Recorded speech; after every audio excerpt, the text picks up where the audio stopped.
دین غالب ہوگا پورے کرۂ ارضی پر۔ اس کی خبر دی ہے محمد الرسول اللہ صلی اللہ علیہ وسلم۔ انہوں نے فرمایا ہے کہ پورے کرۂ ارضی پر کوئی گھر نہیں رہے گا، نہ اینٹ اور گارے کا بنا ہوا، نہ اونٹ کے بالوں سے بنے ہوئے کمبلوں کا بنا ہوا کوئی خیمہ رہے گا جس پہ اللہ کا دین داخل ہے۔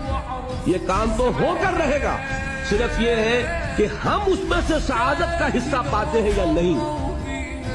قافلہ تو پہنچے گا منزل پر، تم قافلے کے ساتھ ہو یا نہیں، تم محروم رہتے ہو یا سعادت میں سے حصہ پاتے ہو، یہ بات علیحدہ ہے۔ باقی یہ کہ ہو کر رہے، جس نے اپنی جان دے دی وہ سرخرو ہے، اس کی زندگی میں انقلاب آئے نہ آئے، دین غالب ہو نہ ہو، اس کا کام یہ ہے کہ جو کچھ اس کو اللہ نے دیا تھا اسے لگا دے، وہ سرخرو وہ کام ہے۔ تو جان لیجئے یہ پہلی بات تو ہمارے لیے یہ ہے کہ ہم طے کریں کہ میری زندگی کا مقصد تیرے دین کی سرفراز ہے۔